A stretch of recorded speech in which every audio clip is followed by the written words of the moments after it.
আগের দিন তোমাদের সাথে শেয়ার করেছি ভূতের রাজা দিল বরে 20টা আইটেমের মধ্যে কী কী ছিল। প্রথম পাতেই ছিল শাক, যেটা একদমই টেস্টি ছিল না। সেকেন্ডে একটা ডাল সিদ্ধ মতন কিছু একটা দিয়েছিল, যেটাও কেমন একটা ছিল।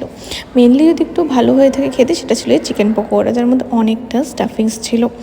যাই হোক, তারপরে নিয়ে নিয়েছিলাম শুক্তো, আর শুক্তোটা মোটামুটি হয়েছিল, খারাপ আমি বলবো না। তারপরে চলে এসেছিলো ডালটা ভালোই খেতে ছিল, তার সাথে ছিল অনেক রকম ভাজা, কুমড়ো ভাজা, আলু ভাজা, বেগুন ভাজা, পটল ভাজা। আর এই পনির পাসিন্দাটা দেখে তোমার ভীষণই কষ্ট হয়েছিল, মেনলি এর সাইজটা দেখে। যাই হোক, এদিকে তো লোক মানে বেরোচ্ছে ঢুকছে, আর এদিকে বাইরে তো ঝামেলা লেগে গেছে যে কতবার তার নেই ঠিক কোনো। যাই হোক, তারপরে খেয়েছিলাম হচ্ছে কি আলুর দম টাইপের কিছু একটা দিয়েছিলো, যেটা অতীব বাজে ছিল খেতে।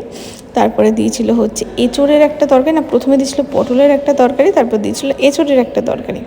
এই সব কিছুর পরে ছিল পাবদা মাছটা মোটামুটি ফ্রেশ হলেও রান্নাটা অতটা টেস্টি হয়নি। আর তারপরে ছিল মাটনটা সত্যি কথা বলতে টেস্টি হয়েছিল, মিথ্যা বলবো না। কিন্তু সত্যি কথা, এত রান্নার মধ্যে বলে না কি জানি না, একটা রান্না আজকে টেস্টি হয়নি, হাতে গুনে একটা কি দুটো আইটেম খাওয়ার মতন হয়েছিল। তারপরে লাস্ট পাতে ছিল চাটনি, পাঁপড়, পায়েস আর মিষ্টি। তো দেখা হচ্ছে তোমাদের সাথে নেক্সট ব্লগে। কে তোমরা সেদিনকার গেছিলে, কুপনগুলো কালেক্ট করে খাওয়া দাওয়া করেছো অবশ্যই জানিও। দেখা হচ্ছে নেক্সট ভিডিওতে। টাটা, জয় বজরংবলী।